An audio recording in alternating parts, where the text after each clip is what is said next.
Vasco D gamma, एक पुर्तगाली नाविक जिसने सबसे पहले भारत का सबसे सीधा समुद्री मार्ग खोजा। उसकी इस खोज के बाद ही एक एक करके कई यूरोपीय ताकतें अपनी नौसेना के दम पर सोने की चिड़िया कहे जाने वाले भारत में व्यापार करने के उद्देश्य से आईं।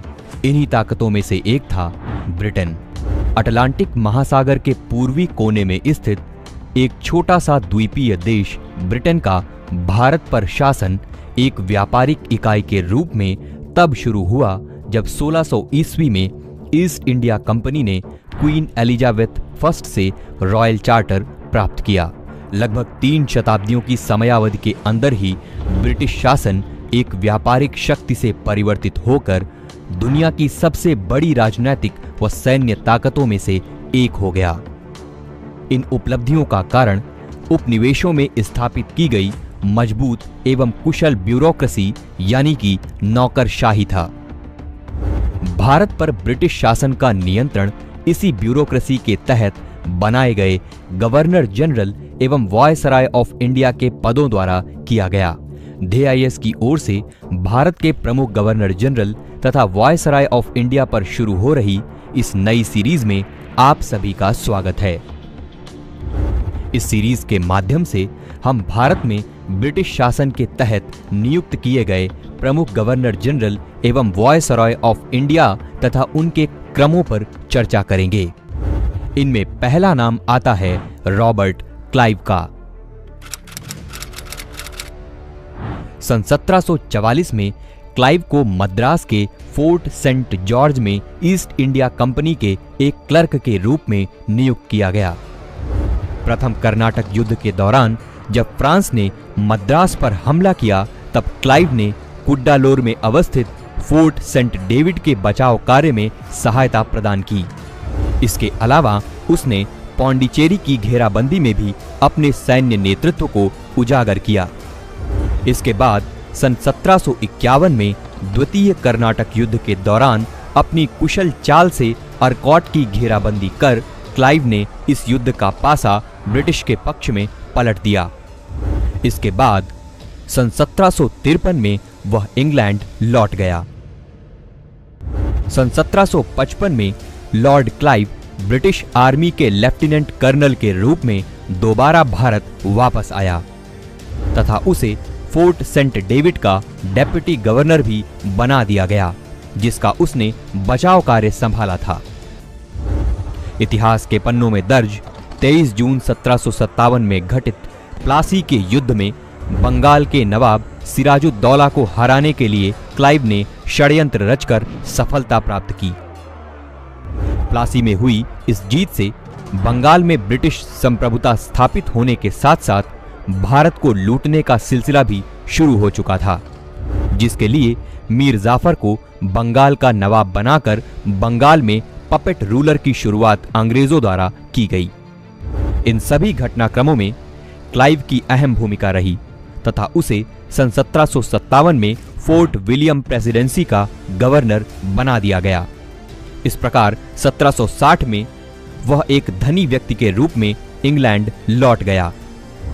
सन 1765 में क्लाइव, जो कि अब लॉर्ड क्लाइव बन चुका था, बंगाल के पहले गवर्नर तथा कमांडर इन चीफ के रूप में तीसरी बार भारत आया। हालांकि उसके कार्यकाल के पहले ही हेक्टर मुनरो के नेतृत्व में अंग्रेजों ने बक्सर का युद्ध जीतकर बंगाल, बिहार व उड़ीसा के दीवानी अधिकार हासिल कर लिए थे। गवर्नर के पद पर रहते हुए ही क्लाइव ने डुअल सिस्टम ऑफ गवर्नमेंट स्थापित किया, जिसके तहत कंपनी के पास बंगाल के दीवानी अधिकार तथा नवाब के पास निजामत थी। इसके अलावा उसने कंपनी के कर्मचारियों के निजी व्यापार पर पाबंदी लगा दी। सन 1765 में ही क्लाइव ने सोसाइटी ऑफ ट्रेड की शुरुआत की, जिसे बाद में स्थगित कर दिया गया। भारत में अपने इस तीसरे व आखिरी कार्यकाल की समाप्ति के बाद क्लाइव 1767 में वापस इंग्लैंड चला गया। इस प्रकार भारत में ब्रिटिश आधिपत्य की नींव रॉबर्ट क्लाइव द्वारा रखी गई जो कि अपनी कुशल रणनीतियों से एक क्लर्क के पद से उठकर गवर्नर के पद तक पहुंच गया। ब्रिटिश प्रधानमंत्री लॉर्ड पिट ने क्लाइव को स्वर्ग से जन्मा जनरल कहा था। ठीक रॉबर्ट क्लाइव की ही तरह वॉरेन हेस्टिंग्स भी कंपनी के एक क्लर्क के रूप में सन 1750 में कलकत्ता आया। क्लाइव द्वारा षड्यंत्र से जीते गए प्लासी के युद्ध के पश्चात सन 1758 में वॉरेन हेस्टिंग्स को कंपनी का रिप्रेजेंटेटिव बनाकर बंगाल के नवाब मीर जाफर के कोर्ट में रहने के लिए भेजा गया। इस प्रकार हेस्टिंग्स एक ब्रिटिश रेजिडेंट के रूप में बंगाल की राजधानी मुर्शिदाबाद जा पहुंचा। फिर सन 1761 में उसे कलकत्ता वापस बुलाकर कंपनी की काउंसिल का सदस्य बनाया गया। कलकत्ता काउंसिल में कंपनी द्वारा किए जा रहे भ्रष्टाचार के खिलाफ आवाज उठाने के कारण उसे काफी आलोचनाओं का सामना भी करना पड़ा। अंततः वह काउंसिल से इस्तीफा देकर सन 1765 में इंग्लैंड वापस लौट गया। पैसे की तंगी और बढ़ते हुए कर्जे के कारण वॉरेन हेस्टिंग्स ने भारत वापस आना जरूरी समझा।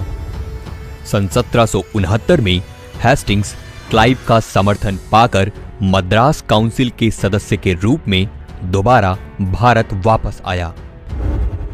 इसी सदस्यता से वह मद्रास का डिप्टी रूलर बन गया। इसके पश्चात सन 1772 में उसे बंगाल का गवर्नर बना दिया गया। गवर्नर के पद पर रहते हुए ही उसने 1772 में कलकत्ता को बंगाल की नई राजधानी घोषित कर दिया और साथ ही साथ ट्रेजरी यानी कि राजकीय कोषागार को भी मुर्शिदाबाद से कलकत्ता में स्थानांतरित कर दिया।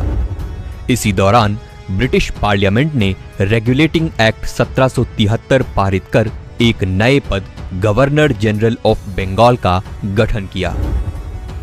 इस एक्ट के तहत हेस्टिंग्स बंगाल का पहला गवर्नर जनरल बना।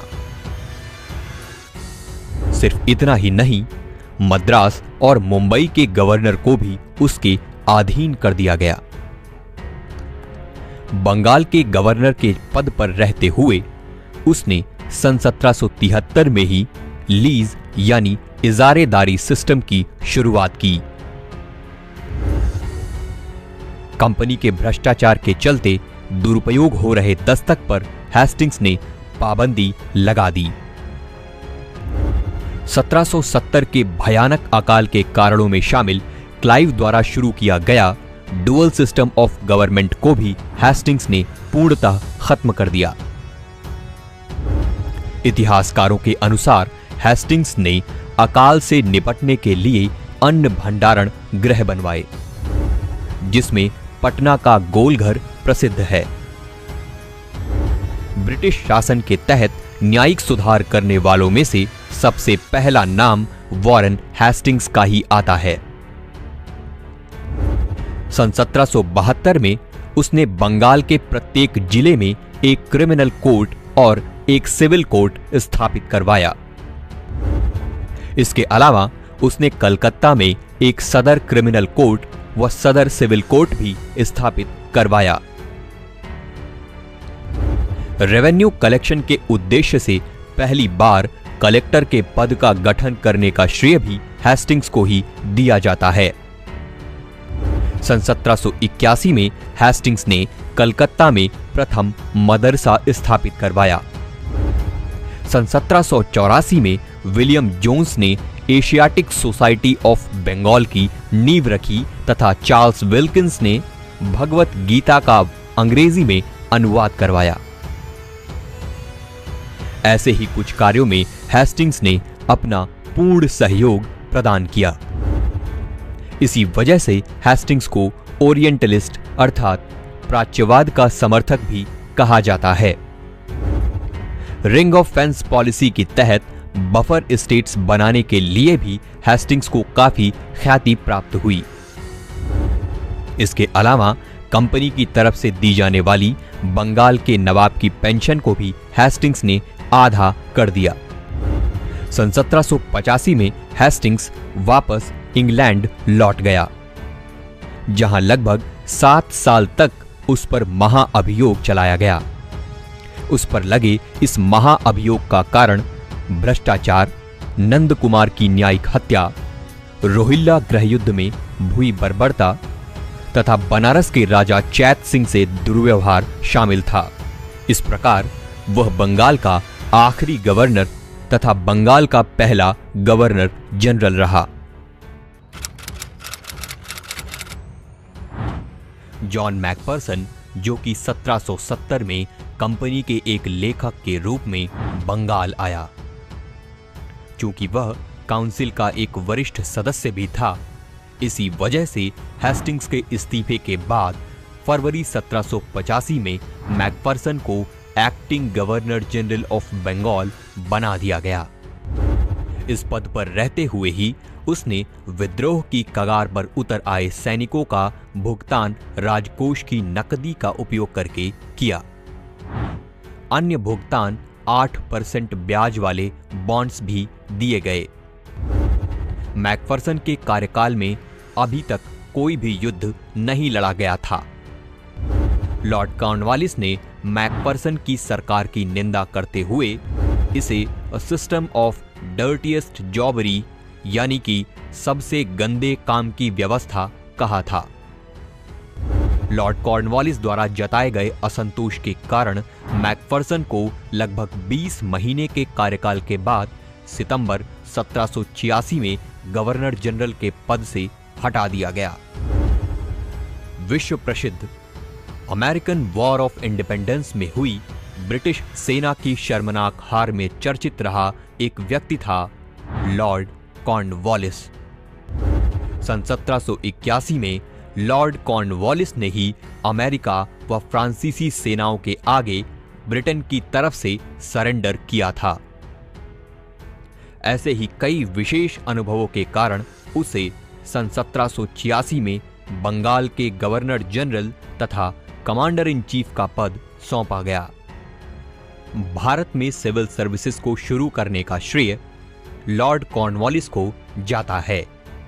भारतीयों को निम्न कोटि की नजर से देखने के चलते उसने सभी ऊंचे प्रशासनिक पद यूरोपियंस के लिए रिजर्व कर दिए, जिसे कोविनेटेड सिविल सर्विसेज भी कहा गया। कंपनी में हो रहे भ्रष्टाचार को रोकने के लिए कॉर्नवालिस ने कंपनी के निजी व्यापार पर पाबंदी लगा दी। कंपनी सर्वेंट्स का वेतन बढ़ाकर उसने यह निश्चित करना चाहा कि कंपनी के सर्वेंट बिना किसी लालच के पूरी निष्ठा से काम कर पाएं। कॉर्नवालिस ने डिस्ट्रिक्ट फौजदारी कोर्ट्स को स्थगित करके बंगाल प्रेसिडेंसी के अंतर्गत कलकत्ता, ढाका, मुर्शिदाबाद व पटना में सर्किट कोर्ट्स की स्थापना की और साथ ही साथ उसने कई लोअर कोर्ट्स व अपीलिएट कोर्ट्स भी स्थापित करवाए। भारत में ब्रिटिश टेरिटरीज के गवर्नेंस को बेहतर बनाने के उद्देश्य से सन 1793 में कॉर्नवालिस के मार्गदर्शन में कॉर्नवालिस कोड शुरू किया गया। एक लेजिस्लेशन बॉडी के रूप में तैयार किए गए कॉर्नवालिस कोड के तहत कई जुडिशियल रिफॉर्म्स के साथ साथ राजस्व विभाग का न्यायिक विभाग से पृथक्करण भी किया गया। यह पृथक्करण भारत में पहली बार हुए सेपरेशन ऑफ पावर को दर्शाता है। कॉर्नवालिस ने जमींदारों से उनकी पुलिस संबंधी शक्तियां वापस लेकर इंग्लिश मजिस्ट्रेट के हाथों में सौंप दी। बंगाल के गवर्नर जनरल के पद पर रहते हुए ही उसने प्रत्येक डिस्ट्रिक्ट को थानों में बांटा और हर थाने का इंचार्ज एक दरोगा या इंस्पेक्टर को बनाया। सिर्फ इतना ही नहीं, उसने बहुचर्चित सुपरिंटेंडेंट ऑफ पुलिस यानी कि एसपी के पद का भी गठन किया, जिसका काम डिस्ट्रिक्ट लेवल पर प्रत्येक थानों को सुपरवाइज करना था। सन 1789 में कॉर्नवालिस ने दास व्यापार पर प्रतिबंध लगाया। अंग्रेजों की रातों रात नींद उड़ा देने वाले मैसूर के शेर टीपू सुल्तान को हराने की ताक में बैठी ईस्ट इंडिया कंपनी मौका मिलते ही त्रावणकोर के साथ मिलकर सन 1790 में टीपू सुल्तान के खिलाफ युद्ध छेड़ देती है। अपने पिछले युद्ध अनुभवों का उपयोग कर लॉर्ड कॉर्नवालिस सन 1790 से लेकर 92 के इस तीसरे आंग्ल मैसूर युद्ध में अंग्रेजों की अगुवाई कर युद्ध को ट्रीटी ऑफ श्रीरंगपट्टनम से समाप्त करता है। इस ट्रीटी के तहत कंपनी ने टीपू सुल्तान के आधे साम्राज्य पर कब्जा कर लिया था, जिसमें कॉर्नवालिस की अहम भूमिका रही। जमींदारों द्वारा किए गए किसानों के शोषण को चरम सीमा पर ले जाने वाला लैंड टैक्सेशन रिफॉर्म यानी कि परमानेंट सेटलमेंट भी कॉर्नवालिस द्वारा ही शुरू किया गया। सनसेट रूप का प्रचलन भी इस सेटलमेंट के साथ ही शुरू हुआ। इसके अलावा कॉर्नवालिस ने बनारस में एक संस्कृत कॉलेज खुलवाया, जिसे आज गवर्नमेंट संस्कृत कॉलेज के नाम से जाना जाता है। अपने कार्यकाल के दौरान उसने ब्रिटिश मुद्रा जारी करने के लिए कलकत्ता में एक मिंट यानी कि टकसाल की स्थापना करवाई। फिर सन 1793 में अपना कार्यकाल समाप्त करके वह वापस इंग्लैंड लौट गया। सन 1798 में कॉर्नवालिस को आयरलैंड का लॉर्ड लेफ्टिनेंट तथा कमांडर इन चीफ बना दिया गया। अपनी इस आयरिश सेवा के बाद जुलाई 1805 में ब्रिटिश प्रधानमंत्री पिट द्वारा कॉर्नवालिस को एक बार फिर से बंगाल के गवर्नर जनरल के पद पर नियुक्त किया गया। अपने इस दूसरे कार्यकाल के दौरान ही बीमार हो जाने के कारण उसकी मृत्यु हो गई। लॉर्ड कॉर्नवालिस वह एकमात्र गवर्नर जनरल है जिसकी समाधि भारत के गाजीपुर उत्तर प्रदेश में आज भी स्थित है। कॉर्नवालिस को father of civil services in India, father of police system तथा लॉ गिवर के नाम से भी जाना जाता है। लॉर्ड कॉर्नवालिस के कार्यकाल समाप्ति के बाद अक्टूबर 1793 में जॉन शोर को कंपनी द्वारा बंगाल का अगला गवर्नर जनरल बनाया गया। जॉन शोर को पॉलिसी ऑफ नॉन इंटरवेंशन यानी कि हस्तक्षेप की नीति अपनाने के लिए भी जाना जाता है। लेकिन जब शोर ने अवध के नवाब वजीर अली को हटाकर सन 1798 में उसके ही भाई सादत अली खान को नवाब बनाया, तब अवध में उत्तराधिकार के मसले में किए गए इस हस्तक्षेप को उसकी ही पॉलिसी का एक्सेप्शन अर्थात एक अपवाद माना गया।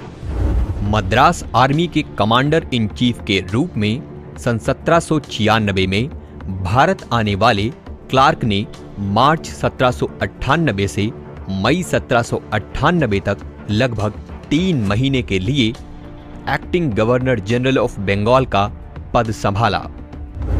इंग्लैंड, जो कि एक तरफ अमेरिकी कॉलोनीज को खो चुका था, तो वहीं दूसरी तरफ इंग्लैंड में इंडस्ट्रियलाइजेशन का प्रोसेस तेजी से चल रहा था, जिसमें काफी भारी मात्रा में धन और संपदा की आवश्यकता पड़ी। इस आवश्यकता की पूर्ति व अमेरिका से हुई हार के नुकसान की भरपाई भारत से हुई लूट यानी कि ड्रेन ऑफ वेल्थ से की गई, जिसके लिए कंपनी ने क्षेत्र विस्तार की नीति को और तेज कर दिया। कंपनी के इसी उद्देश्य को पूरा करने सन 1798 में गवर्नर जनरल ऑफ बंगाल के पद पर भारत आए लॉर्ड वेलेजली ने आते ही क्षेत्र विस्तार करने की नीति अपनाई, जिसे सब्सिडरी अलायंस सिस्टम यानी कि सहायक संधि के नाम से जाना जाता है। भारतीय रियासतों तथा ईस्ट इंडिया कंपनी के बीच हुई इस संधि की शर्तों के अनुसार रियासत के शासक को अपने क्षेत्र में ब्रिटिश सेना को स्वीकार करके उसका भुगतान करना था। बदले में ब्रिटिश सेना उस रियासत को विदेशी आक्रमण या आंतरिक विद्रोह से रक्षा प्रदान करती। हैदराबाद इस संधि के तहत आने वाले क्षेत्रों में पहला था। इसके बाद मैसूर, तंजौर तथा अवध एक एक करके इस संधि में शामिल हो गए। लेकिन सब्सिडरी अलायंस सिस्टम का जन्मदाता कोई ब्रिटिश नहीं बल्कि फ्रेंच गवर्नर जनरल ड्यूप्लेक्स था। उधर वेलेज़ली को फ्रांस और टीपू सुल्तान के बीच बढ़ रही मित्रता की भनक लगते ही उसने टीपू पर भी सहायक संधि अपनाने का दबाव बनाना शुरू कर दिया। टीपू के मना करते ही वेलेज़ली ने उसके खिलाफ जंग का ऐलान कर दिया। सन 1799 में हुए चौथे आंग्ल मैसूर युद्ध में टीपू सुल्तान की मृत्यु हो गई और मैसूर को सहायक संधि में शामिल कर वुडेयर डायनेस्टी को सौंप दिया गया। मैसूर के टीपू सुल्तान की मृत्यु के बाद अंग्रेजों के विरुद्ध जब बड़ी ताकतों में केवल मराठा ही बचे थे। अंग्रेजों व मराठा पेशवा बाजीराव द्वितीय के बीच हुई 1802 की ट्रीटी ऑफ बसेन में मराठा साम्राज्य की स्वतंत्रता और संप्रभुता को छिनता देख भोसले, सिंधिया और होलकर ने इस संधि को सिरे से खारिज करते हुए अंग्रेजों के खिलाफ युद्ध छेड़ दिया। कुछ इसी तरह के मौके की तलाश में बैठी ईस्ट इंडिया कंपनी वेलेज़ली के नेतृत्व में एक एक करके सभी मराठा सेनाओं को 1803 के द्वितीय आंग्ल मराठा युद्ध में हरा देती है। अंग्रेजों व सिंधिया के बीच सन 1803 में लड़े गए बैटल ऑफ असाये में सिंधिया को हार का सामना करना पड़ा, जिसके बाद उन्होंने ट्रीटी ऑफ सुरजी अंजनगांव के तहत बुंदेलखंड, बड़ौच और गुजरात के कुछ हिस्सों के अलावा रोहतक, गुड़गांव, गंगा जमुना दोआब तथा दिल्ली आगरा के क्षेत्र सरेंडर कर दिए। ठीक इसी तरह अंग्रेजों ने बैटल ऑफ अरगांव में भोसले को हराकर ट्रीटी ऑफ देवगांव द्वारा कटक को हासिल कर लिया। अकेले दम पर बहादुरी से लड़े होलकर को भी मजबूर करके अंग्रेजों ने उनसे treaty of Rajpura Ghat sign करवाकर टोंक, रामपुरा और बूंदी के हिस्से हासिल कर लिए। युद्ध के इन परिणामों से अंग्रेज अब मध्य भारत का एक बड़ा भाग अपने अधीन कर चुके थे, जिसमें वेलेज़ली की अहम भूमिका रही। वेलेज़ली वह गवर्नर जनरल था जिसने खुद को बंगाल टाइगर का टाइटल दिया।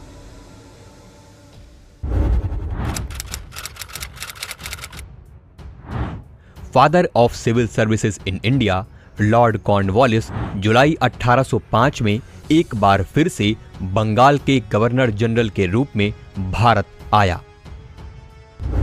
अपने इस दूसरे कार्यकाल के 4 महीने के अंदर ही बीमार हो जाने के कारण अक्टूबर 1805 में उसकी मृत्यु हो गई।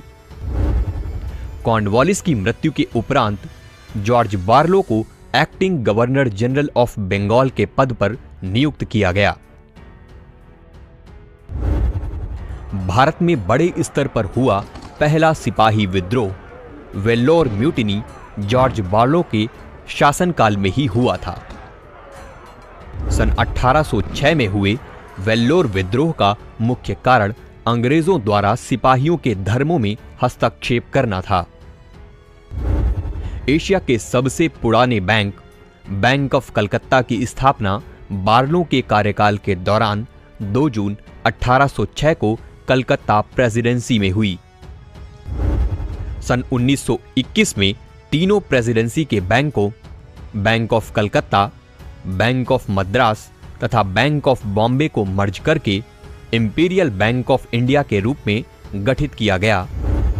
आजादी के बाद इंपीरियल बैंक ऑफ इंडिया का नाम परिवर्तित कर सन 1955 में स्टेट बैंक ऑफ इंडिया यानी SBI रख दिया गया।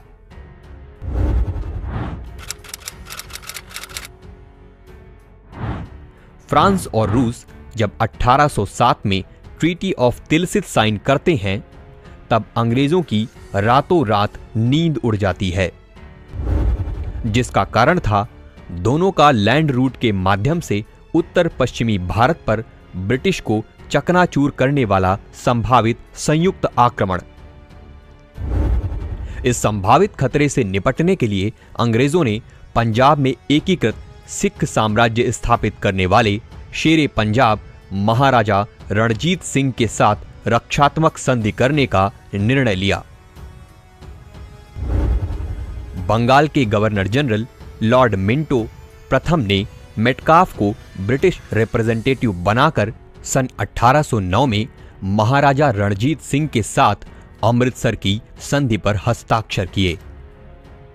संधि के तहत दोनों पक्षों ने पंजाब साम्राज्य तथा कंपनी क्षेत्र के बीच सतलज नदी को एक सीमा के रूप में स्वीकार कर लिया। ईस्ट इंडिया कंपनी की चाय के व्यापार को छोड़कर ट्रेड मोनोपोली को समाप्त करने का प्रोविजन लाने वाला चार्टर एक्ट 1813 भी मिंटो के कार्यकाल के दौरान ही आया था।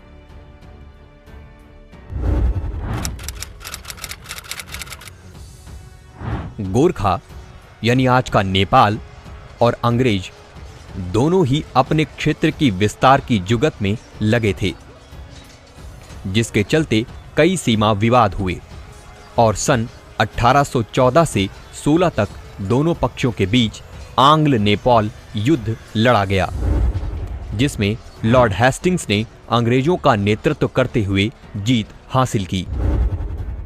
परिणाम स्वरूप 1816 में दोनों पक्षों ने ट्रीटी ऑफ सुगौली पर हस्ताक्षर किए, जो आज भी भारत और नेपाल के बीच कायम है।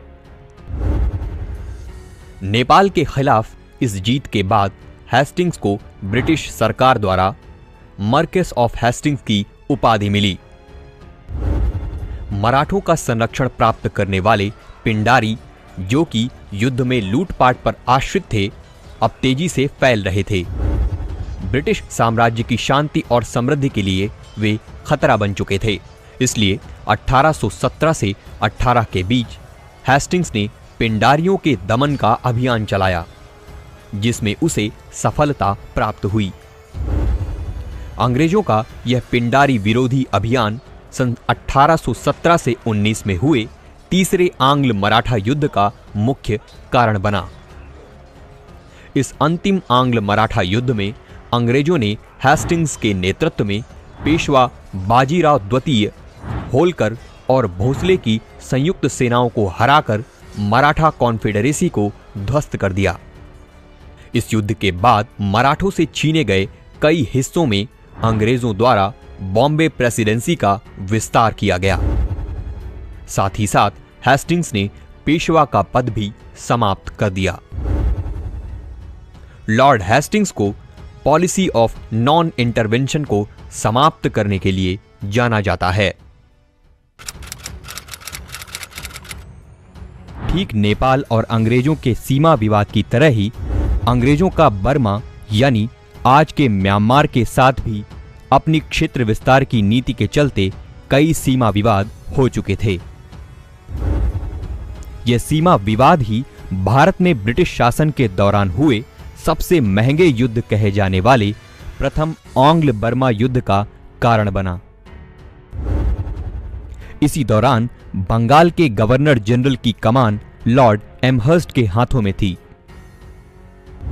सन 1824 से लेकर 1826 तक लगभग 2 साल तक चले इस युद्ध में अंग्रेजों ने बर्मा को हराकर युद्ध की समाप्ति ट्रीटी ऑफ योंगदाबो से की, जिसके तहत बर्मा को कुछ शर्तें स्वीकार करनी पड़ी, जैसे 1 करोड़ रुपए का वॉर कंपनसेशन चुकाना, मणिपुर को एक स्वतंत्र राज्य के रूप में स्वीकृति प्रदान करना, अंग्रेजों के साथ एक कॉमर्शियल ट्रीटी पर हस्ताक्षर करना, ब्रिटिश रेजिडेंट को बर्मा की कैपिटल अवा में स्वीकार करना। सिर्फ इतना ही नहीं, इसी यांगदाबो ट्रीटी की सहायता से अंग्रेजों ने बर्मा से असम, अराकान और तेनासिरिम भी हासिल करके बर्मा में क्षेत्र विस्तार की नीयत से अपनी जड़ें मजबूत की। इसी प्रथम आंग्ल बर्मीज वॉर के दौरान ही बैरकपुर म्यूटिनी यानी कि बैरकपुर का सैन्य विद्रोह भी हुआ था, जिसमें लंबी दूरी तय कर मथुरा से बैरकपुर आए सैनिकों ने फिर बैरकपुर से चिटगांव की एक दूसरी लंबी यात्रा करने से तुरंत मना करके विद्रोह कर दिया था। ब्रिटिश कोलोनियलिज्म के घटनाक्रम का दूसरा पड़ाव यानी कि 1813 से 1860 तक चला। फ्री ट्रेड फेज, जिसमें ब्रिटिश गवर्नमेंट ने भारत में अपनी सामाजिक नीतियों में बदलाव कर हस्तक्षेप की नीति अपनाई, जिसके तहत एक के बाद एक कई सामाजिक सुधार हुए, जिसमें बंगाल के गवर्नर जनरल लॉर्ड बेंटिक की अहम भूमिका रही। इसी वजह से उनके कार्यकाल को टेन्योर ऑफ सोशल रिफॉर्म्स भी कहा गया है। राजा राममोहन रॉय के प्रयासों के फलस्वरूप बेंटिक की सरकार ने सती एबॉलिशन एक्ट 1829 पारित कर सती प्रथा पर पाबंदी लगा दी थी। इसके अलावा उसने फीमेल इन्फेंटिसाइड यानी कन्या शिशु हत्या तथा ठगी पर भी कानूनी प्रहार करके उसे समाप्त कर दिया था। फ्री ट्रेड का वह दौर जब ब्रिटेन में इंडस्ट्रियल रिवॉल्यूशन के चलते सरप्लस प्रोडक्शन चरम सीमा पर था और इसी वजह से वहां एक नए कैपिटलिस्ट क्लास का जन्म हुआ, जिसने ब्रिटिश पार्लियामेंट पर दबाव बनाकर ईस्ट इंडिया कंपनी की ट्रेड मोनोपोली को पूर्णतः खत्म कर दिया, जिसकी झलक हमें इसी समय आए चार्टर एक्ट 1833 में देखने को मिलती है। इसी एक्ट के तहत सेंट्रलाइजेशन के उद्देश्य से भारत में एक नए पद गवर्नर जनरल ऑफ इंडिया का गठन हुआ तथा लॉर्ड बेंटिक सन 1833 में भारत के प्रथम गवर्नर जनरल बने। इसी समय वहीं दूसरी तरफ एंजेलिसिस्ट तथा ओरिएंटलिस्ट यानी कि आंग्ल प्राच्यवाद विवाद भी अपनी रफ्तार पकड़ चुका था।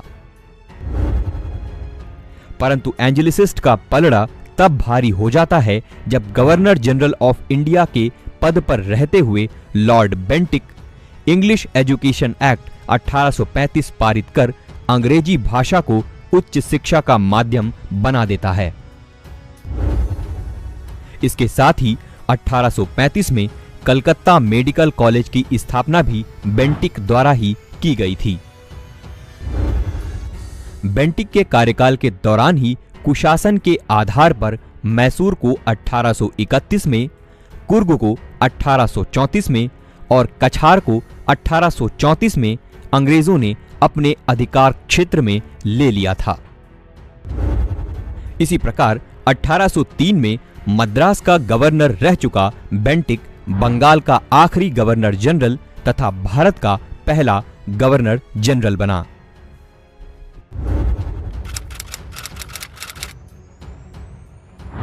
सन 1808 में चार्ल्स मेटकाफ को उस समय गवर्नर जनरल ऑफ बंगाल रहे लॉर्ड मिंटो वन ने महाराजा रणजीत सिंह के दरबार में ब्रिटिश रिप्रेजेंटेटिव बनाकर भेजा,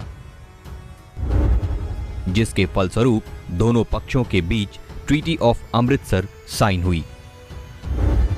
फिर सन 1834 में मेटकाफ को नई गठित हुई आगरा प्रेसिडेंसी का गवर्नर बनाया गया। इसके बाद लॉर्ड बेंटिक के कार्यकाल की समाप्ति के बाद सन 1835 से 36 तक लगभग एक साल के लिए मेटकाफ ने acting governor general of India का पद संभाला।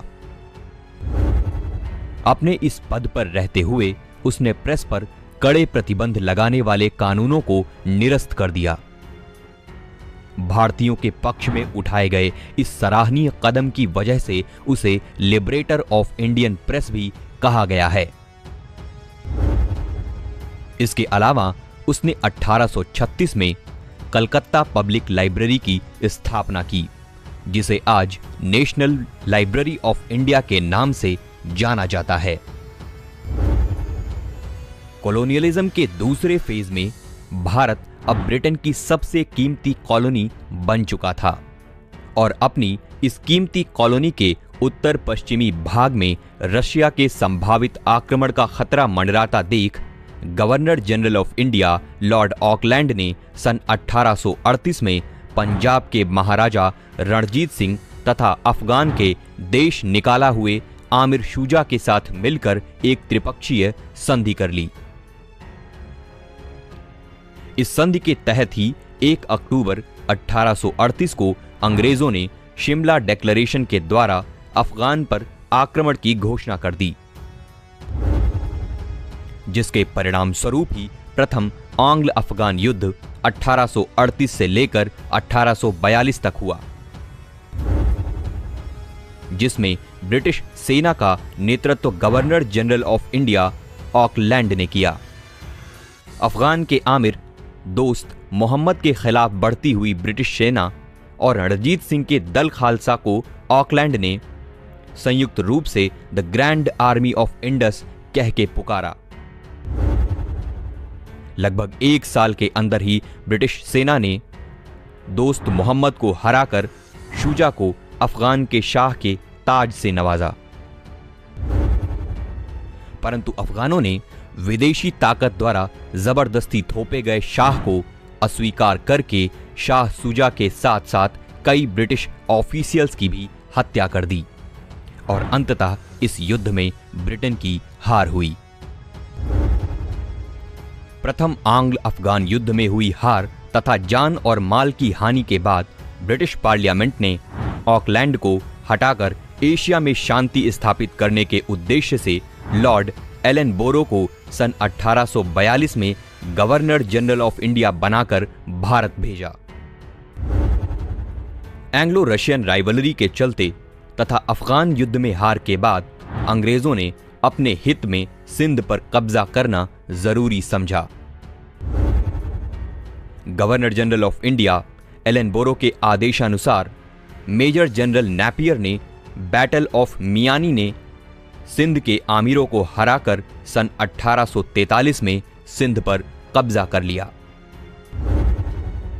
1843 में अंग्रेज एक तरफ सिंध से तो वहीं दूसरी तरफ ग्वालियर के मराठों से भी युद्ध लड़ रहे थे।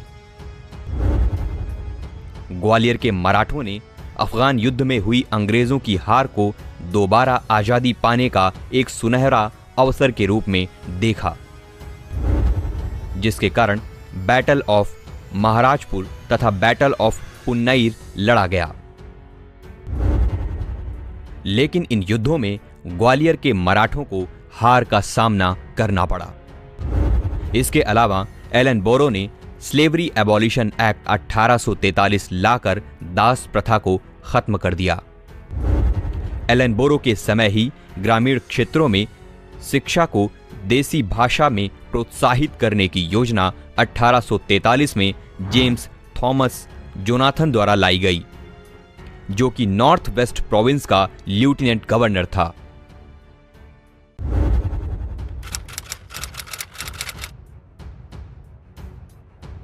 सन 1844 में लॉर्ड हार्डिंज को भारत के नए गवर्नर जनरल ऑफ इंडिया के रूप में नियुक्त किया गया। उसके कार्यकाल के दौरान ही 1845 से 46 में प्रथम आंग्ल सिख युद्ध लड़ा गया, जिसका मुख्य कारण था महाराजा रणजीत सिंह की मृत्यु के पश्चात पंजाब में फैला अराजकता का माहौल। लाहौर के प्राइम मिनिस्टर लाल सिंह तथा सिख आर्मी चीफ तेज सिंह द्वारा अंग्रेजों के साथ मिलकर रचा गया षड्यंत्र। सिख फोर्सेस का सतलज को पार करके अंग्रेजों के खिलाफ तैनात हो जाना। सन 1845 से लेकर 1846 तक सोबराओं की जमीन पर लगभग 1 साल तक चले इस युद्ध में पंजाब सेना को हार का सामना करना पड़ा, जिसके बाद दोनों पक्षों के बीच ट्रीटी ऑफ लाहौर 1846 में साइन की गई। इस ट्रीटी के तहत अंग्रेजों ने जालंधर दोआब को अपने कब्जे में ले लिया। सिर्फ इतना ही नहीं, अंग्रेजों ने पंजाब साम्राज्य से जम्मू कश्मीर के भाग को अलग कर डोगरा चीफ गुलाब सिंह के हवाले कर दिया। लॉर्ड हार्डिंज वन को फीमेल इन्फेंटिसाइड तथा ह्यूमन सैक्रिफाइस जैसी कुप्रथाओं पर पाबंदी लगाने के लिए भी जाना जाता है। फाउंडर ऑफ मॉडर्न इंडिया के नाम से प्रसिद्ध लॉर्ड डलहौजी 1848 में गवर्नर जनरल ऑफ इंडिया के पद पर नियुक्त होकर ब्रिटिश साम्राज्य के एकीकरण तथा क्षेत्र विस्तार के उद्देश्य से भारत में आया। क्षेत्र विस्तार के अपने इस उद्देश्य को पूर्ण करने के लिए उसने भारत आते ही 3 प्रकार की रणनीतियां अपनाई, जिसमें पहली थी पॉलिसी ऑफ वॉर, जिसके तहत अंग्रेजों ने मौका मिलते ही युद्ध शुरू कर कई राज्य हथियाए, जैसे कि सिक्किम, पेगू यानी कि निचला बर्मा तथा पंजाब। सन 1848 से 49 में दूसरा आंग्ल सिख युद्ध लड़ा गया, जिसका कारण अंग्रेजों द्वारा पंजाब से छीने गए हिस्से तथा उन पर थोपी गई अपमानजनक लाहौर की संधि थी। लगभग 1 साल तक चले इस युद्ध में अंग्रेजी सेना का नेतृत्व सबसे youngest governor general of India Dalhousie ने किया।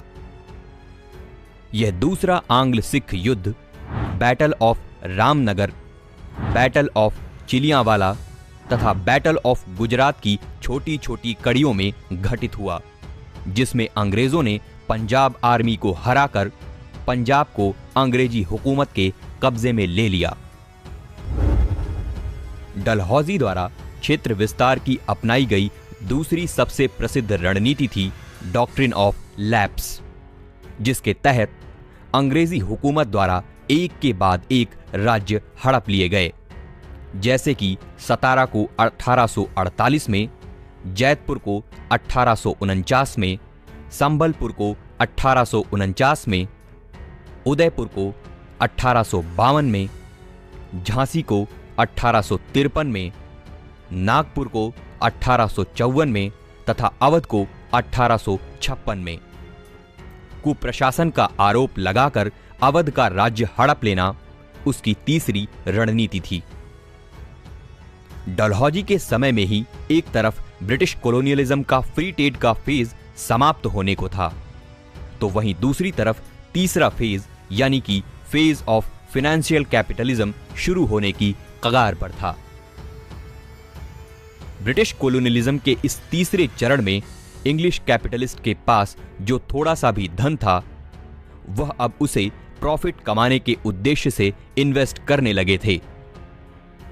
इसी वजह से अंग्रेजों ने डलहौजी के नेतृत्व में भारत से ही लूटे गए सरप्लस को इन्वेस्टमेंट का रूप देकर कई आधुनिकीकरण किए, जैसे कि 1853 में मुंबई और ठाणे के बीच चलाई गई भारत की पहली रेल, 1853 में ही कोलकाता को बॉम्बे, मद्रास तथा पेशावर से कनेक्ट करने के लिए टेलीग्राफ लाइंस, 1854 में पारित post office act, public works department यानी पीडब्ल्यूडी की स्थापना, गंगा नहर का निर्माण। लेकिन उस समय अंग्रेजों द्वारा किया गया यह आधुनिकीकरण सिर्फ अंग्रेजों के ही हित में था, जिसने भारत के कोने कोने में पहुंचकर भारतीयों का हर संभव शोषण किया। Governor general of India Lord Dalhousie द्वारा पारित किया गया विडो रीमैरिज एक्ट 1856 सामाजिक सुधार की दिशा में उठाया गया एक सराहनीय कदम था। भारत में Magna carta of English education कहा जाने वाला 1854 का वुड्स डिस्पैच भी डलहौजी के समय में ही आया था, जिसने एंजेलिसिस्ट की डाउनवर्ड फिल्ट्रेशन थ्योरी को रिजेक्ट करते हुए प्राइमरी स्तर पर देसी भाषा तथा उच्च स्तर पर अंग्रेजी भाषा को प्रोत्साहित किया, और इसी के चलते डलहौजी ने कई स्कूल तथा कॉलेजों की स्थापना भी की। इसी समय ब्रिटेन पार्लियामेंट द्वारा चार्टर एक्ट 1853 भी पारित किया गया, जिसके तहत भारत में पहली बार पार्लियामेंट्री सिस्टम की झलक देखने वाली एग्जीक्यूटिव तथा लेजिस्लेटिव के संयोजन से बनी गवर्नर जनरल ऑफ इंडिया की काउंसिल का गठन हुआ। डलहौजी ने अपने इस 8 वर्ष के कार्यकाल के दौरान शिमला को विंटर कैपिटल घोषित किया। इसके अलावा संथल रेबेलियन भी इसी समय की घटना में घटित हुआ था।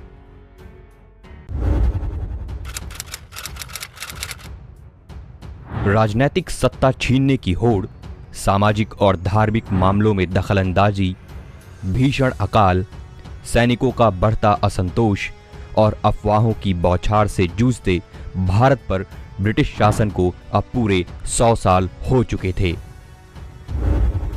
इस शोषण से भरे शासन के खिलाफ एक उम्मीद की किरण लाने वाली इतिहास की एक अभूतपूर्व घटना 1857 की क्रांति governor general of India Lord Canning के कार्यकाल में घटित हुई, जिसे सावरकर ने स्वतंत्रता प्राप्ति का पहला विद्रोह कहा था।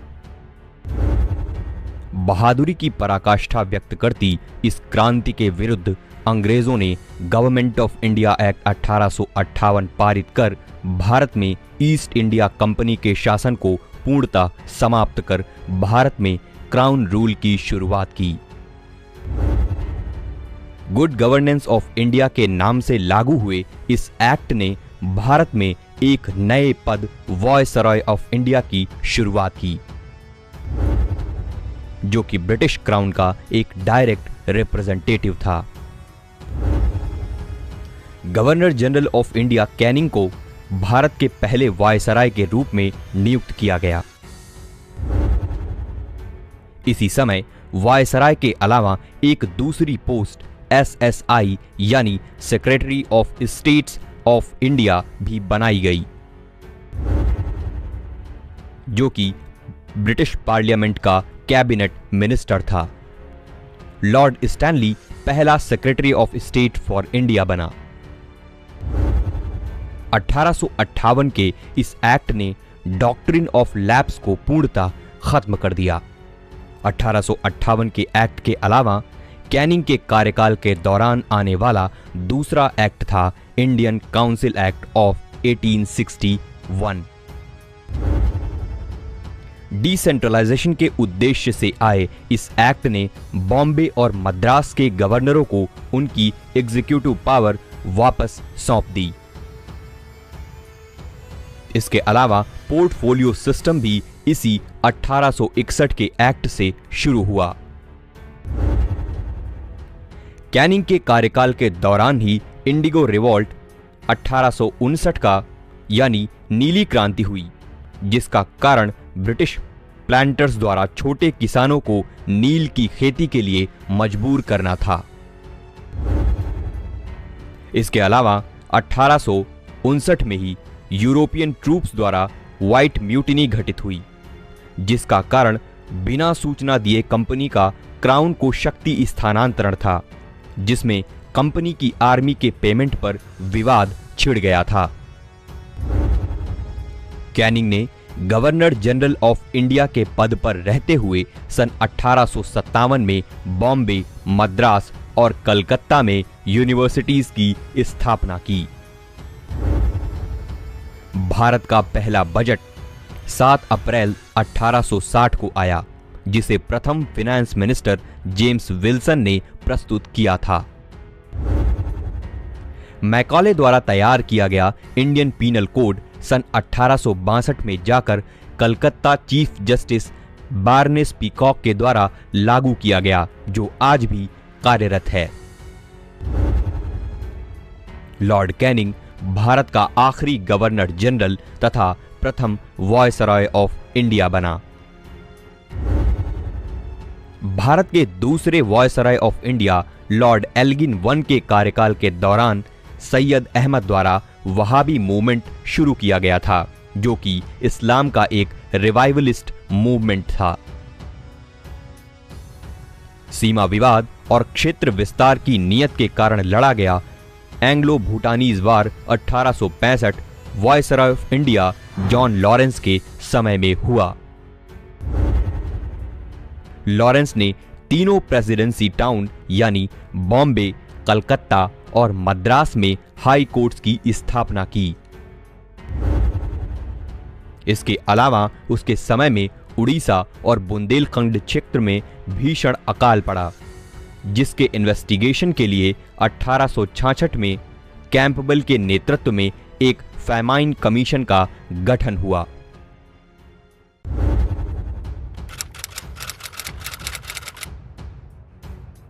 सन 1869 में वायसराय ऑफ इंडिया के पद पर नियुक्त होने वाले लॉर्ड मायो को कई सराहनीय कदम उठाने के लिए जाना जाता है, जैसे कि स्टैटिस्टिकल सर्वे ऑफ इंडिया तथा department of agriculture and commerce की स्थापना।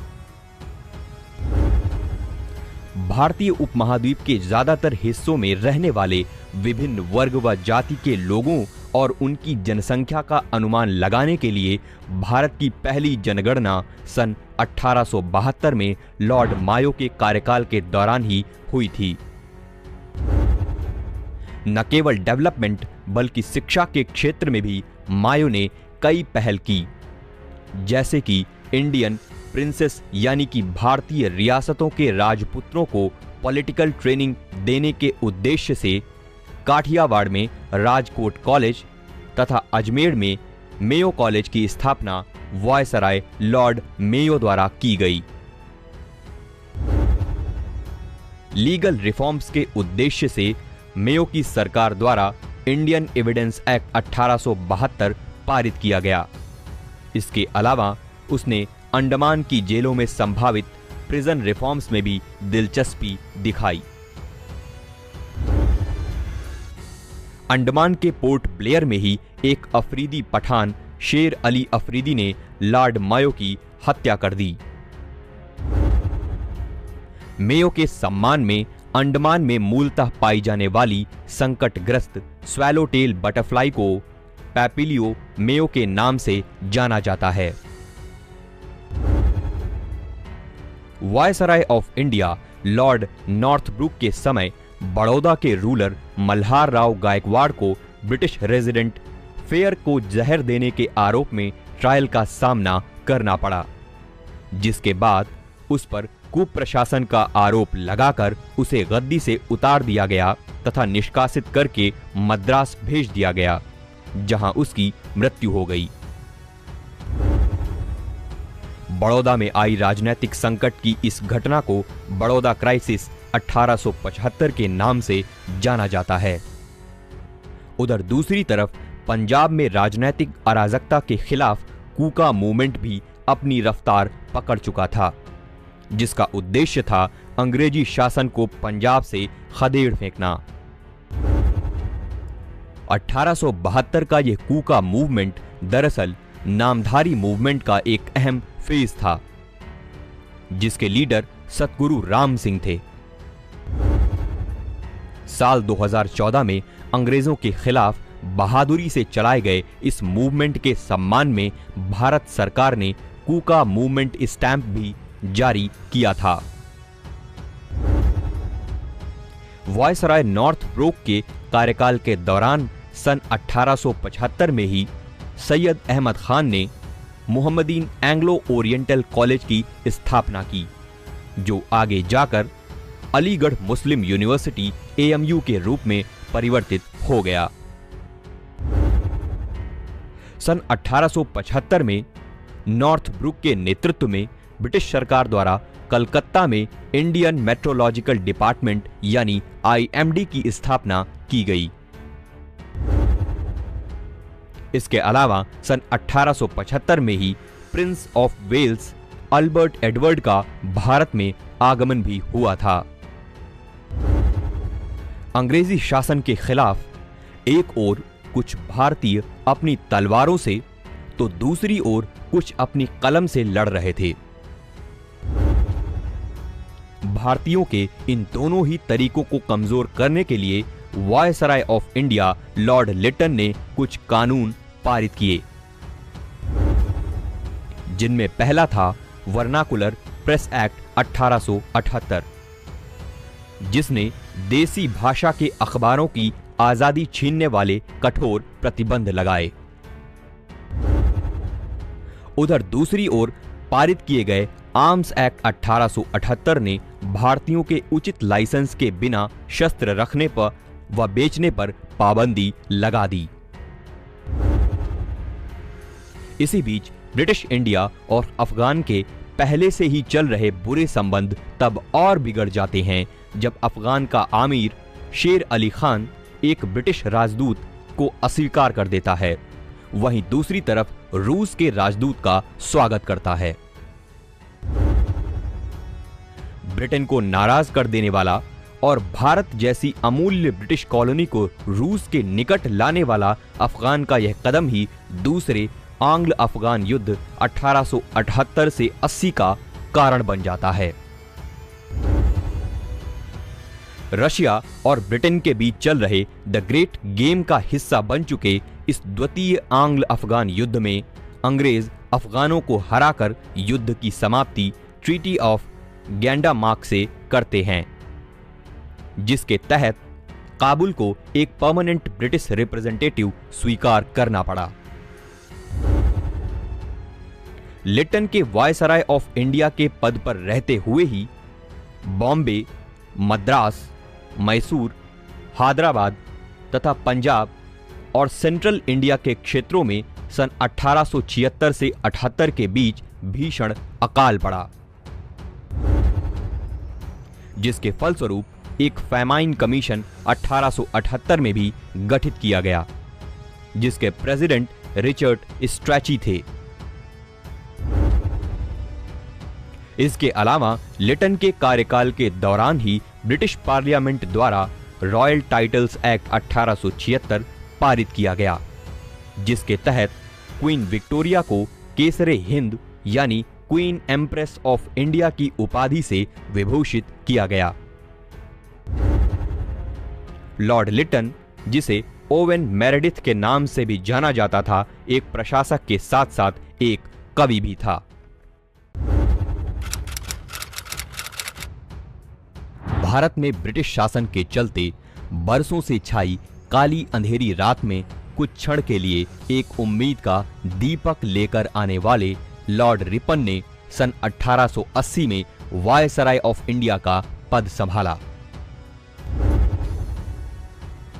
आज हमारे भारत में लोकल सेल्फ गवर्नमेंट यानी स्थानीय स्वशासन पूर्ण रूप से स्थापित हो चुके हैं, लेकिन कुछ इसी तरह के स्थानीय स्वशासन की पहल करने का श्रेय लॉर्ड रिपन को दिया जाता है, जिसने सन 1880 में पहली बार भारत में स्थानीय स्वशासन संबंधी सरकारी प्रस्ताव पर जोर दिया। इसी वजह से उसे father of local self government in India भी कहा जाता है। लंबे अरसे से कठिन परिस्थितियों से जूझ रहे श्रमिकों के हित में ब्रिटिश शासन द्वारा पहली बार एक सराहनीय कदम उठाया गया, जिसके तहत फर्स्ट फैक्ट्री एक्ट 1881 पारित कर कई श्रमिक सुधार किए गए। इंडियन प्रेस को प्रताड़ित करने के उद्देश्य से लिटन के समय लागू हुए वर्नाकुलर प्रेस एक्ट को लॉर्ड रिपन द्वारा सन 1882 में रद्द कर दिया गया। लॉर्ड रिपन के वायसराय ऑफ इंडिया के पद पर रहते हुए ही सन 1882 में सर विलियम हंटर की अध्यक्षता में एक एजुकेशन कमीशन का भी गठन हुआ।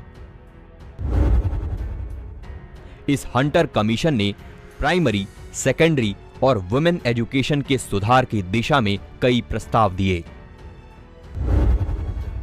ब्रिटिश काउंसिल ऑफ इंडिया के legal adviser courtesy peregrine Ilbert द्वारा तैयार किए गए इल्बर्ट बिल का प्रस्ताव सन 1883 में लॉर्ड रिपन द्वारा लाया गया, जिसने पहली बार भारतीय जजेस को इंग्लिश जजेस के इक्वल खड़ा कर दिया था। अंग्रेजों द्वारा कड़े विरोध के चलते इस बिल को रिपन द्वारा वापस ले लिया गया। इस घटना ने भारतीयों के सामने अंग्रेजों की असली नीयत को भी और भी स्पष्ट करने का प्रयास किया। मैसूर, जो कि सन 1831 से लगातार ब्रिटिश शासन के कब्जे में था, viceroy of India Lord Ripon द्वारा पारित किए गए रेंडिशन एक्ट ऑफ 1881 के तहत मैसूर रियासत को दोबारा गठित कर वुडेयर डायनेस्टी को सौंप दिया गया, जिसकी कमान चाम राजेंद्र वाडियार ने संभाली। इसके अलावा नियमित जनगणना की शुरुआत भी 1881 में रिपन के समय में ही हुई थी। महामना मदन मोहन मालवीय ने लॉर्ड रिपन को सबसे प्रसिद्ध वायसराय ऑफ इंडिया कहा था। भारतीयों के हित में किए गए कार्यों के लिए उसे ब्रिटिश शासन का शत्रु भी कहा जाता है। स्थानीय स्तर पर नन्हे नन्हे कदमों को बढ़ाते हुए चलता आ रहा Indian national movement viceroy of India Lord Dufferin के समय ही एक टर्निंग पॉइंट तब ले लेता है जब A.O. ह्यूम की पहल से सन 1885 में इंडियन नेशनल कांग्रेस की स्थापना होती है। लेकिन कुछ समय के अंदर ही अंग्रेजों का रवैया इंडियन नेशनल कांग्रेस के प्रति कठोर हो जाता है, जिसकी पुष्टि डफरिन के कथन द्वारा होती है, जिसमें उसने कहा था कि INC is a microscopic minority and its demands as big jumps into the darkness. सन 1885 से 86 में तीसरा आंग्ल बर्मा युद्ध लड़ा गया, जिसका नेतृत्व डफरिन ने किया था। लगभग 2 साल तक चले इस युद्ध का कारण था बर्मा के शासक द्वारा बर्मा में विस्थापित एक ब्रिटिश ट्रेडिंग फर्म पर लगाया गया भारी जुर्माना तथा बर्मा और फ्रांस का बढ़ता मेलजोल। ब्रिटिश द्वारा जीते गए इस युद्ध के परिणाम स्वरूप बर्मा का भारत में विलय हो गया। सन 1886 में डफरिन द्वारा एटकिशन कमीशन का गठन हुआ, जिसका उद्देश्य भारतीयों के पब्लिक सर्विसेज ज्वाइन करने से संबंधित प्रस्ताव देना था। श्रमिकों के वर्किंग आवर्स को निश्चित करने के लिए viceroy of India Lord Lansdowne के समय में सेकेंड फैक्ट्री एक्ट 1891 पारित हुआ। इसके अलावा इसी समय इंडियन काउंसिल एक्ट 1892 भी लागू किया गया, जिसने नॉन ऑफिशियल सीट्स के लिए पहली बार इनडायरेक्ट इलेक्शन की झलक दिखलाई। सिर्फ इतना ही नहीं, 1892 के इसी एक्ट ने पहली बार बजट पर चर्चा करने की शक्ति लेजिस्लेटिव काउंसिल को प्रदान की। इतिहास की प्रमुख घटनाओं में शामिल डूरंड कमीशन 1893 का गठन भी लैंसडाउन के समय किया गया था, जिसका उद्देश्य ब्रिटिश इंडिया तथा अफगानिस्तान के बीच सीमा तय करना था, जिसे डूरंड लाइन कहा गया। ब्रिटिश प्रधानमंत्री विलियम ग्लैडस्टोन द्वारा सन 1893 में ब्रिटिश इंडिया के अफीम के व्यापार की तहकीकात के लिए रॉयल कमीशन ऑफ ओपियम का गठन किया गया। लैंसडाउन की सरकार द्वारा सन 1891 में एज ऑफ कंसेंट एक्ट भी पारित किया गया, जिसका बाल गंगाधर तिलक जैसे कई बड़े बड़े नेताओं ने कड़ा विरोध जताया था।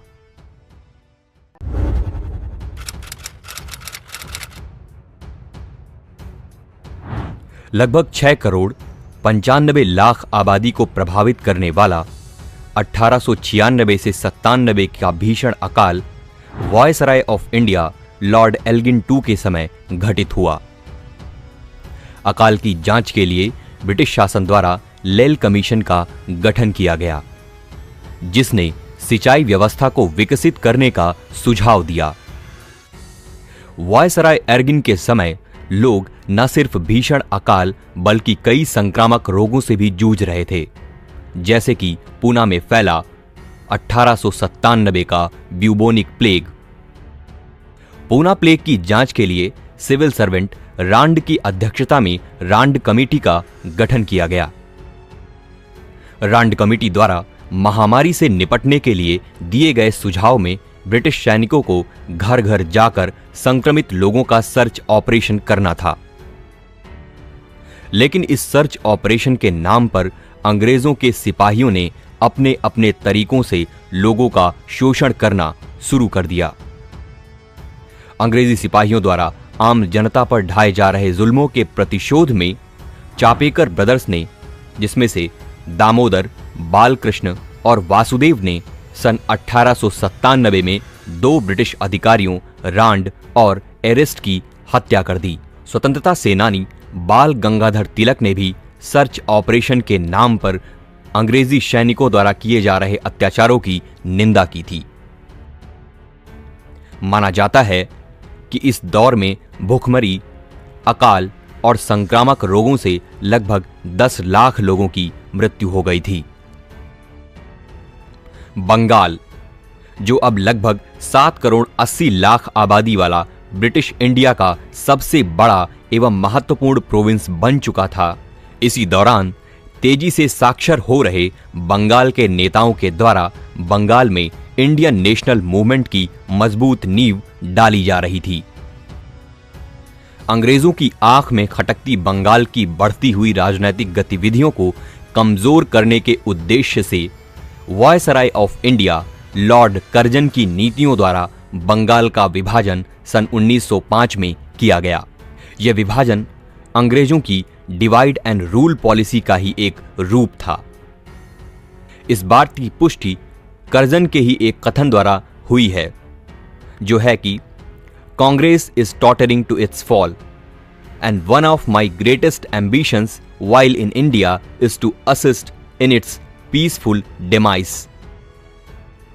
इंडियन नेशनल मूवमेंट के दौरान इंडियन यूनिवर्सिटीज और कॉलेज अंग्रेजी सरकार की नीतियों के खिलाफ आवाज उठाने का एक माध्यम बन चुके थे और इसी वजह से कर्जन ने इंडियन यूनिवर्सिटीज एक्ट 1904 पारित कर यूनिवर्सिटीज और कॉलेजों पर नियंत्रण करना शुरू कर दिया। यह एक्ट कर्जन द्वारा ही थॉमस रेले की अध्यक्षता में गठित किए गए यूनिवर्सिटीज कमीशन 1902 के सुझावों द्वारा लागू किया गया था। स्ट्रॉन्ग सेंट्रलाइजेशन और मजबूत नौकरशाही में विश्वास करने वाले वायसराय कर्जन ने सन 1899 में कलकत्ता कॉरपोरेशन एक्ट पारित किया, जिसके तहत निर्वाचन के माध्यम से आने वाले विधायकों की संख्या को कम कर दिया गया और साथ ही साथ भारतीयों को स्वशासन से वंचित करने की दिशा में भी कदम उठाए गए।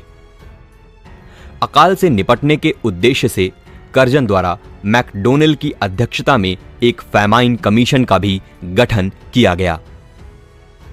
सन 1901 में ही कर्जन की सरकार द्वारा नॉर्थ वेस्ट फ्रंटियर प्रोविंस का गठन किया गया। सन 1902 में पुलिस एडमिनिस्ट्रेशन को परखने के उद्देश्य से कर्जन ने सर एंड्रयू फ्रेजर की अध्यक्षता में एक पुलिस कमीशन का गठन किया। प्राचीन धरोहर के प्रति लगाव रखने के चलते कर्जन ने एंशिएंट मॉन्यूमेंट्स प्रिजर्वेशन एक्ट 1904 पारित किया। ब्रिटिश सरकार के गलत कारनामों का खुलासा को रोकने के लिए कर्जन द्वारा सन 1904 में ऑफिशियल सीक्रेट्स एक्ट में अमेंडमेंट कर उसे और कठोर बना दिया गया। अंग्रेजी शासन के तहत department of commerce and industry स्थापित करने का श्रेय भी लॉर्ड कर्जन को जाता है। कृषि सुधार के क्षेत्र में कर्जन द्वारा बिहार के पूसा में एग्रीकल्चरल रिसर्च इंस्टीट्यूट की स्थापना की गई।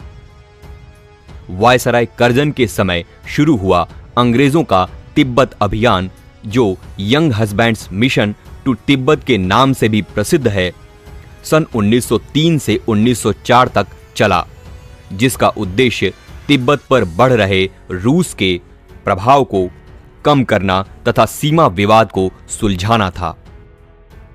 ब्रिटिश सेना के कमांडर इन चीफ किचेनर के साथ सैन्य मामलों में विवाद और असहमति के कारण कर्जन ने 1905 में वायसराय ऑफ इंडिया के पद से इस्तीफा दे दिया और इंग्लैंड वापस लौट गया। मॉडरेट लीडर गोपाल कृष्ण गोखले ने कर्जन को औरंगजेब ऑफ मॉडर्न इंडिया कहा था।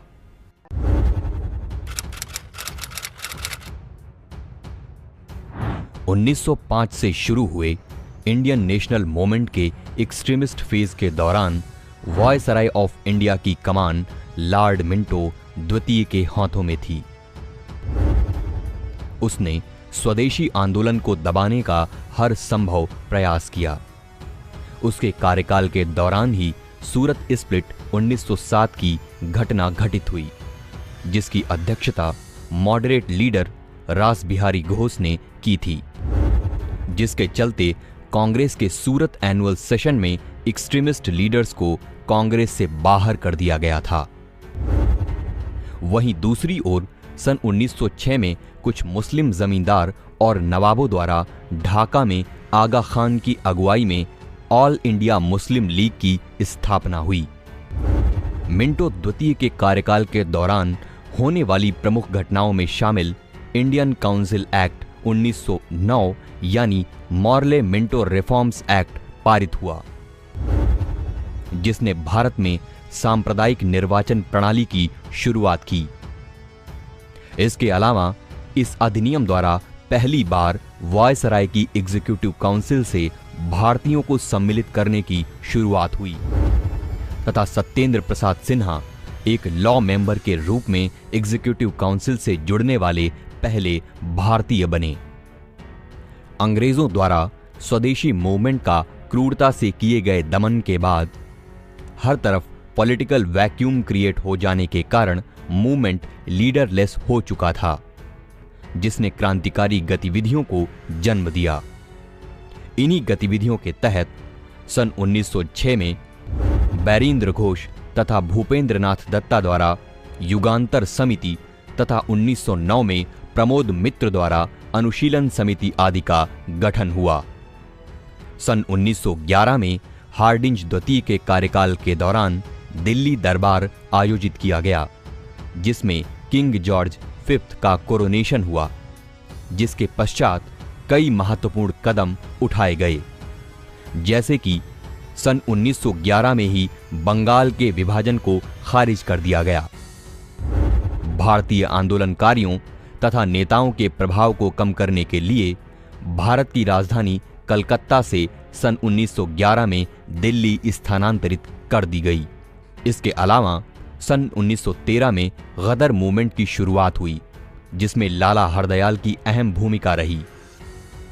विश्व की अभूतपूर्व घटनाओं में शामिल प्रथम विश्व युद्ध सन 1914 में हुआ, जिसके प्रभाव के कारण ही सन 1914 में ही कोमागाटा मारू घटना भी घटित हुई। हार्डिंज द्वितीय के कार्यकाल के दौरान सन 1915 में मदन मोहन मालवीय द्वारा हिंदू महासभा का गठन किया गया। सन 1916 में बनारस हिंदू यूनिवर्सिटी की स्थापना की गई, जिसकी ओपनिंग में गांधी जी ने आम जनता की अनुपस्थिति के चलते एलीट नेशनलिज्म को क्रिटिसाइज करने वाली एक स्पीच भी दी थी।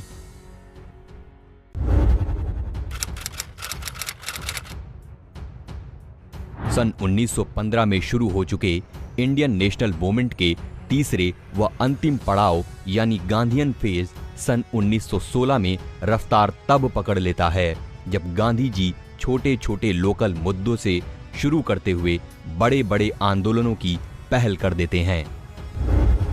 और इसी बीच वायसराय ऑफ इंडिया के पद पर 1916 में लॉर्ड चेम्सफोर्ड को नियुक्त किया जाता है। सन 1917 में गांधी जी ने छोटे किसानों के मुद्दों को सुलझाने के लिए चंपारण सत्याग्रह की पहल की। इसके पश्चात सन 1918 में श्रमिकों के प्लेग बोनस से जुड़ी समस्या को सुलझाने के लिए गांधी जी द्वारा अहमदाबाद मिल स्ट्राइक की शुरुआत की गई। इसी स्ट्राइक में गांधी जी ने पहली बार भारत में भूख हड़ताल की थी। इसी दौरान गांधी जी द्वारा अहमदाबाद टेक्सटाइल लेबर एसोसिएशन की स्थापना भी की गई। लगभग 14,000 श्रमिकों वाला यह एसोसिएशन उस समय का सबसे बड़ा ट्रेड यूनियन था। इसके बाद गुजरात के ही खेड़ा में किसानों की कर माफी से संबंधित मांग को सरकार तक पहुंचाने के लिए गांधी जी द्वारा खेड़ा सत्याग्रह सन 1918 में प्रारंभ किया गया। वायसराय चेम्सफोर्ड के कार्यकाल के दौरान गांधी जी के इन सत्याग्रहों के साथ साथ इंडियन नेशनल मूवमेंट की भी गति तेज हो गई और उसकी गति तेज करने के लिए कांग्रेस ने भी कई कड़े कदम उठाए, जैसे अंबिका चरण मजूमदार की अध्यक्षता में संपन्न हुआ 1916 का लखनऊ एनुअल सेशन। इस सेशन में एक तरफ कांग्रेस व मुस्लिम लीग के बीच लखनऊ पैक्ट साइन हुआ, जिसके तहत कांग्रेस ने सेपरेट इलेक्टोरेट के प्रोविजन को स्वीकार कर लिया। वहीं दूसरी तरफ इसी सेशन में मॉडरेट और एक्सट्रीमिस्ट के बीच रीयूनियन हो गया। इसी दौरान एनी बेसेंट और तिलक के प्रयासों द्वारा सन 1916 में होम रूल लीग की स्थापना की गई, जिसने भारत में पॉलिटिकल अवेयरनेस फैलाने का कार्य किया। गांधीयन फेज में तेजी से बढ़ोतरी कर रहे इंडियन नेशनल मूवमेंट को रोकने के उद्देश्य से अंग्रेजों ने एक बार फिर से डिवाइड एंड रूल पॉलिसी के तहत सन 1917 में मॉन्टेग्यू अगस्त डिक्लेरेशन पेश किया, जिसका उद्देश्य भारत में gradual introduction of responsible government था। Secretary state for India Montagu की इस घोषणा का विरोध दिसंबर 1917 में कांग्रेस के कलकत्ता अधिवेशन में पहली बार महिला अध्यक्ष एनी बेसेंट द्वारा किया गया। यह घोषणा अर्थात मॉन्टेग्यू चेम्सफोर्ड रिफॉर्म ही गवर्नमेंट ऑफ इंडिया एक्ट 1919 का आधार बना। इस एक्ट ने भारत में पहली बार बाई कैमरलिज्म तथा प्रोविंसेस में डायरकी की शुरुआत की। इसके अलावा सेपरेट इलेक्टोरेट को भी सिख, क्रिश्चियन, एंग्लो इंडियन और यूरोपियंस के लिए बढ़ा दिया। सन 1919 में वायसराय चेम्सफोर्ड की सरकार द्वारा रॉलेट एक्ट पारित किया गया, जिसे गांधी जी ने ब्लैक एक्ट यानी काला कानून की संज्ञा देकर 6 अप्रैल 1919 को ऑल इंडिया स्ट्राइक के माध्यम से कड़ा विरोध जताया था।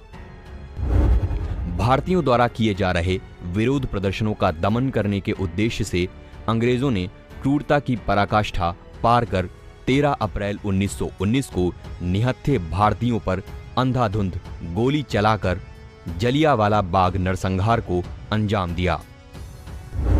इतिहास के पन्नों में दर्ज ब्रिटिश शासन के तहत इस बर्बर खूनी दास्तान की जांच करने के लिए विलियम हंटर की अध्यक्षता में हंटर कमेटी का गठन किया गया, जिसने हजारों निर्दोष भारतीयों को मौत के घाट उतारने का फैसला देने वाले ब्रिगेडियर जनरल डायर को निर्दोष घोषित कर दिया। वायसराय चेम्सफोर्ड के कार्यकाल के दौरान पंजाब में हुई इस दर्दनाक घटना के बाद अंग्रेजों के खिलाफ गांधी जी द्वारा 1 अगस्त 1920 को नन कोऑपरेशन मूवमेंट यानी असहयोग आंदोलन की शुरुआत की गई। न सिर्फ जलियांवाला बाग हत्याकांड बल्कि खिलाफत आंदोलन के मुद्दे को भी नन कोऑपरेशन मूवमेंट में शामिल कर लिया गया। वायसराय चेम्सफोर्ड के समय 1916 में ही पुणे में विमेंस यूनिवर्सिटी की स्थापना भी की गई तथा शिक्षा में सुधार के उद्देश्य से 1917 में सैडलर कमीशन का गठन भी किया गया। चेम्सफोर्ड के कार्यकाल के दौरान ही 1 अगस्त 1920 को फ्रीडम स्ट्रगल ने अपना अमूल्य योगदान देने वाले एक्सट्रीमिस्ट लीडर बाल गंगाधर तिलक की मृत्यु हो गई थी।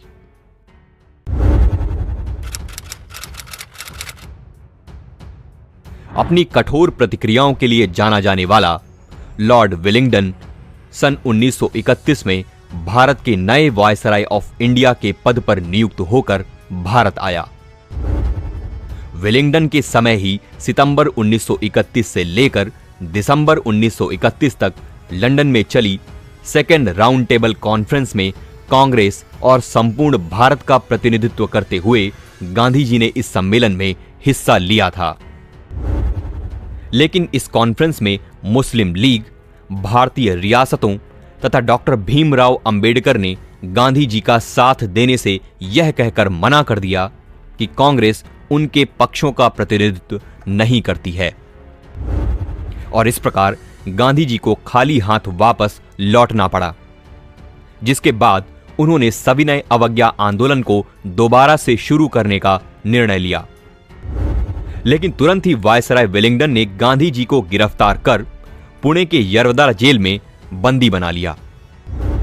इसके बाद फिर से डिवाइड एंड रूल पॉलिसी की रणनीति के तहत ब्रिटिश प्रधानमंत्री रैमसे मैकडोनाल्ड ने अगस्त 1932 में कम्युनल अवार्ड की घोषणा की, जिसके तहत डिप्रेस्ड क्लासेस को सेपरेट इलेक्टोरेट दिया जाना था।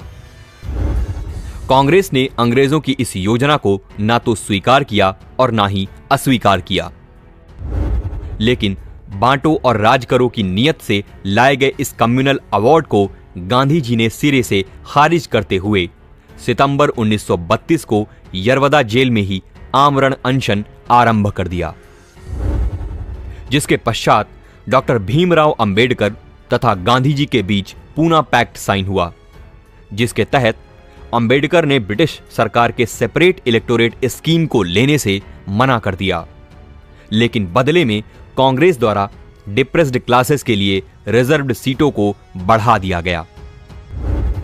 सितंबर 1932 से लेकर दिसंबर 1932 तक लंदन में चली थर्ड राउंड टेबल कॉन्फ्रेंस में लगभग सभी पक्ष मौजूद थे, सिवाय कांग्रेस के, जिसे अंग्रेजी सरकार द्वारा आमंत्रण नहीं दिया गया था।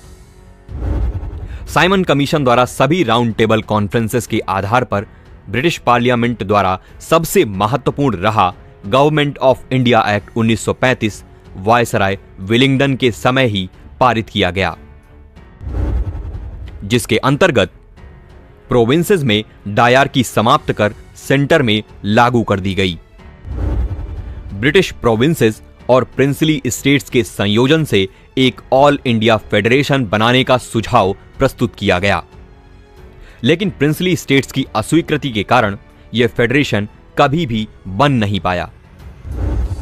प्रोविंस में इलेक्शन के माध्यम से प्रोविंशियल ऑटोनॉमी प्रदान करने का सुझाव भी दिया गया, जिसके फलस्वरूप 1937 में चुनाव हुए। बाईकैमरलिज्म को 6 प्रोविंसेस में यानी बंगाल, बॉम्बे, मद्रास, बिहार, असम और यूनाइटेड प्रोविंसेस में लागू किया गया।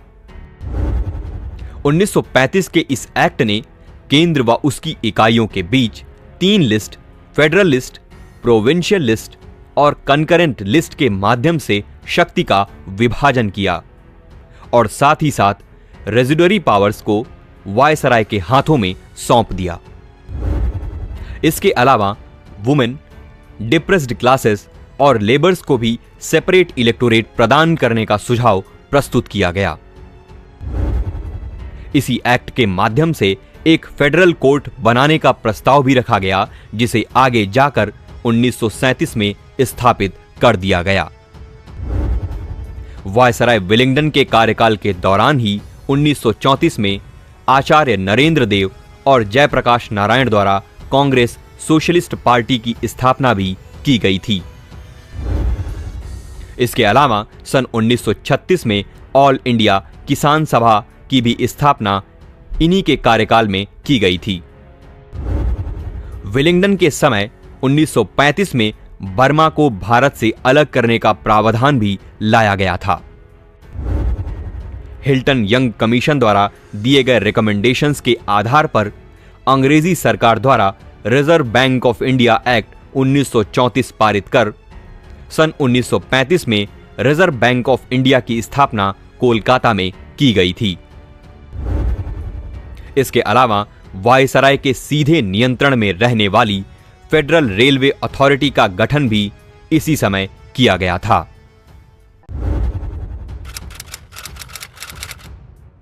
आप सभी लोगों को मैं यह मंत्र दे रहा हूं, अपनी हर सांस से उच्चारित करें, करो या मरो, या तो हम भारत को आजाद करेंगे या इस प्रयास में अपनी जान न्यौछावर कर देंगे।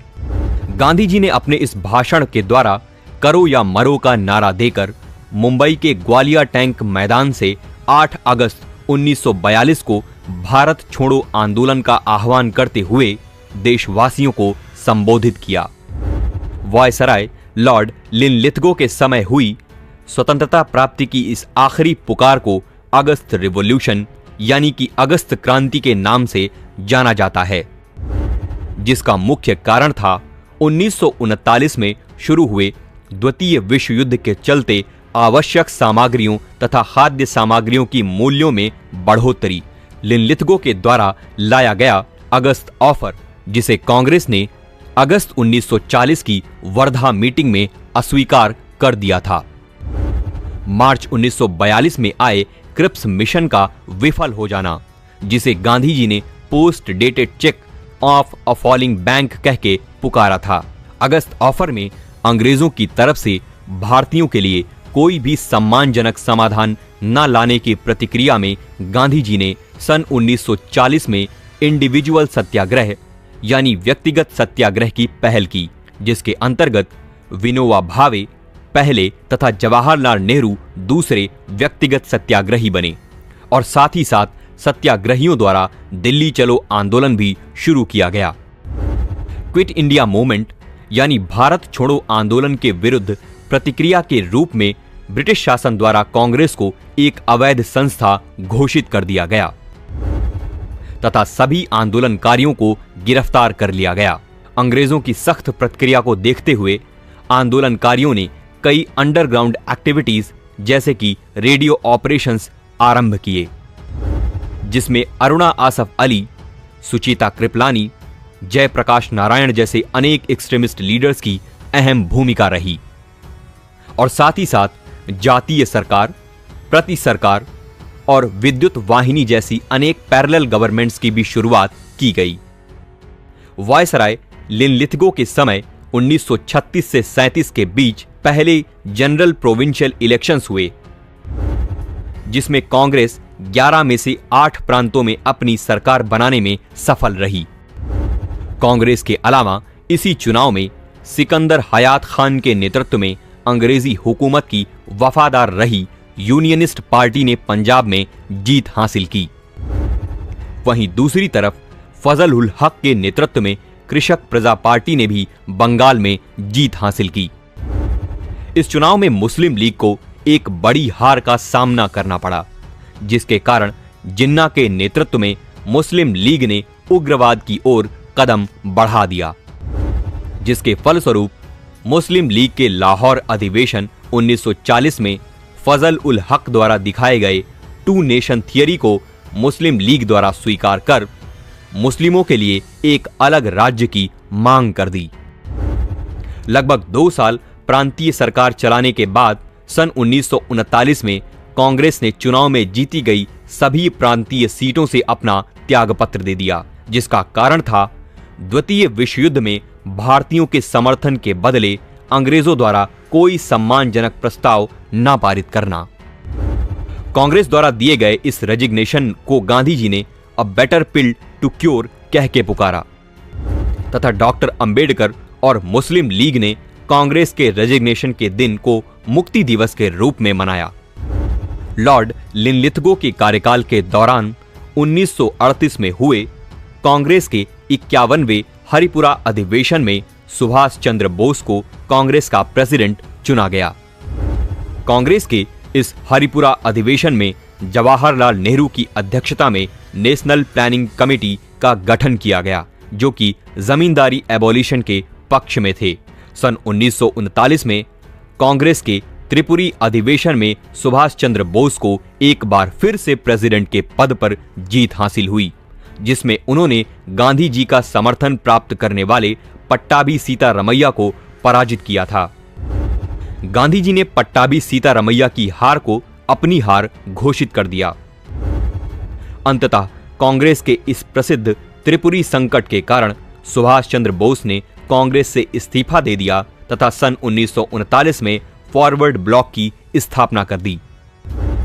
इसके अलावा सुभाष चंद्र बोस ने 1941 में भारत से पलायन कर दिया और 1943 में इंडियन नेशनल आर्मी यानी कि आजाद हिंद फौज की बागडोर संभाली।